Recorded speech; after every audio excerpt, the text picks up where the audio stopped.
What is going on, guys? It is Wrestlelamia here, back with some more news. Join us now as we look at this week's edition of Smackdown, as well as the wildest news stories and rumors you need to know, including a major title change. Is WWE killing off the brand split? WWE's Injury Crisis? We finally now know what The Rock meant. The original plans for the New Day's heel turn? Jacob Fatu absolutely roasts a fan, and much more. Be sure to subscribe and hit that notification bell for daily wrestling videos, and follow us on Facebook for exclusive lists. Also check out our new videos on Wrestlelamia XL. As always, we won't recap the matches, but just look at the good, the bad, and the downright ugly. As always, we start off with the good as number 1, a turn that no one saw coming. Last night's title match between WWE Tag Team Champions the Motor City Machine Guns of Alex Shelley and Chris Sabin and DIY of Johnny Gargano and Tommaso Ciampa was among the best played swerves in years. DIY taking over for an injured Street Profits team who were laid out backstage likely had fans believing last night's match would be the last step in what looked like the inevitable breakup between Gargano and Ciampa. But instead, the fans saw Johnny hit a low blow on his supposed pal Alex Shelley, setting things up for DIY's win and a second title win. Fans are rarely shocked like they were last night, especially longtime fans who've seen everything. Major props to Creative for leading fans down one road, an apparent DIY split, but taking another. The swerve clearly incorporated DIY's troubled past, making this a surprise that in hindsight made complete sense. Number 2, time to push Piper. Now it's time to give Piper Niven a serious push. Piper has worked hard since her 2021 debut on the main roster, despite a horrendous main roster start as Doudrop, rising above a terrible gimmick and making every opportunity count once she returned to her regular character. Last night's match against Bianca Belair made it clear it's time to give Niven a chance as a single star. Number 3, nobody F's with Shinsuke. Solo Sikoa took his frustrations at losing War Games out on SmackDown's roster and workers last night, but there was one person Solo didn't even mess with, Shinsuke Nakamura. The newly crowned United States champion made it clear he wasn't someone to be trifled with, intimidating everyone in the bloodline by letting some black mist ooze right out of his mouth. The bloodline didn't cower in fear, but it was obvious that they'd rather let Nakamura walk away than be taken out by the black mist. Number 4, Tiffany's big win. Will Tiffany Stratton ever cash in her Money in the Bank briefcase and become women's champion? The WWE's all but wiped out interest in the storyline, and as a result, Stratton's stock has fallen after an explosive start. Now, while we would prefer Stratton win a world title, putting her into the mix as a viable contender for a secondary title is a smart way to take advantage of her talents and popularity. Number 5, another out-of-the-box interview. Is the WWE getting carried away with its cinematic interviews? Well, some fans love them and some fans hate them, but you've got to give the WWE credit for thinking outside the box. Showing Michael Cole interview Kevin Owens in his car was a great way to build off Owens' status as persona non grata in WWE and switching things up. Number 6, Cody vs. Chad Classic. A Cody Rhodes vs Chad Gable was a fantastic match for fans to sit back and just enjoy, even if they knew Gable was losing and were certain Kevin Owens would show up afterward to attack the American Nightmare. The setup for last night's match was short but sweet, as well as funny when Cody called Gable Shorty G, another example of how it doesn't take a 20-minute monologue to set up the main event, whereas remember those dismal days under the Mr. You-Know-Who? Number 7, WWE hyping transfer window. The WWE is going to shake up its rosters, which makes sense considering the rumors of Netflix wanting more big names for SmackDown on Raw. Chad Gable's appearance on SmackDown brought up the idea that changes are coming and fans should expect some big moves before the end of the year. And Jade Cargill mystery deepens. Who took out Jade Cargill backstage a few weeks back? That's a mystery that WWE is making the most of, as Bianca Belair seems intent on putting the EST in the world's greatest detective. While fans still don't know the backstage details on Cargill's actual medical status, or why so many wrestlers are taken out without anyone seeing anything, the mystery is a solid approach to keeping the fans engaged while also avoiding the question of what to do with the Women's Tag Team Championship. But that was a good what about the bad, as the Street Profits are an afterthought again.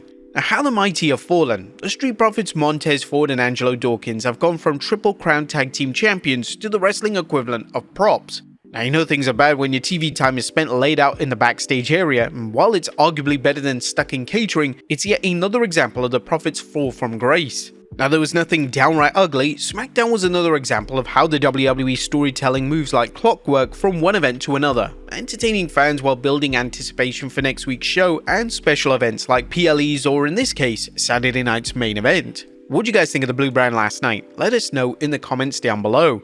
Now, let's move on to the news.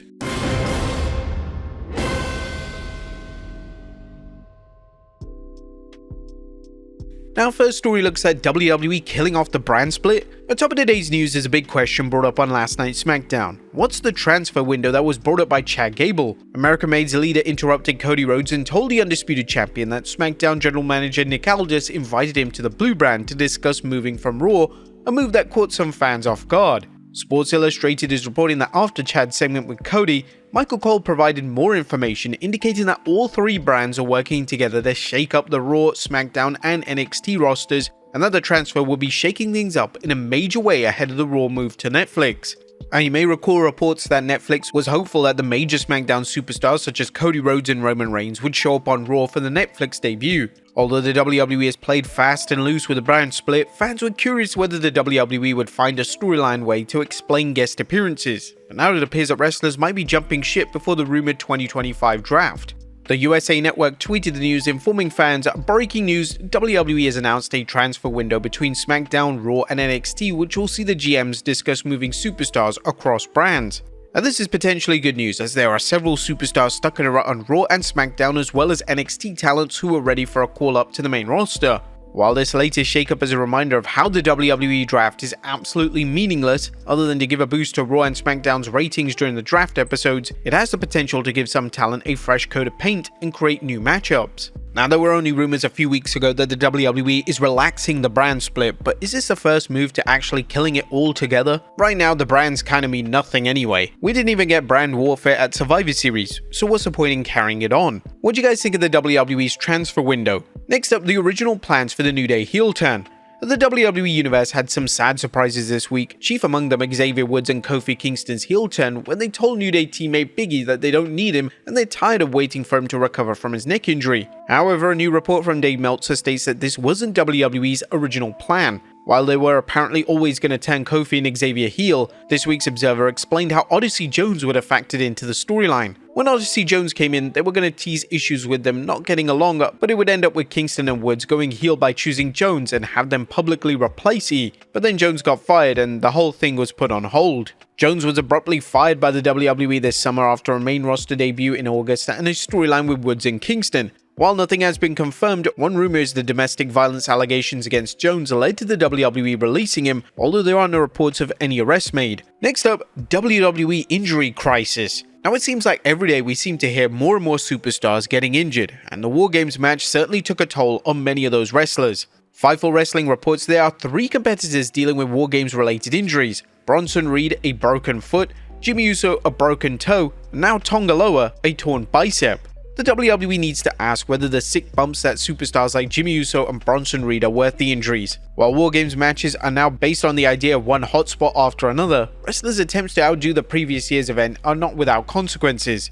Right now, there are at least 10 injuries on the active roster, and these aren't even including people like Big E, Carmella, Charlotte Flair and Shotzi who have been out of action for months. Does the WWE need to scale back things on spots? Let us know in the comments down below.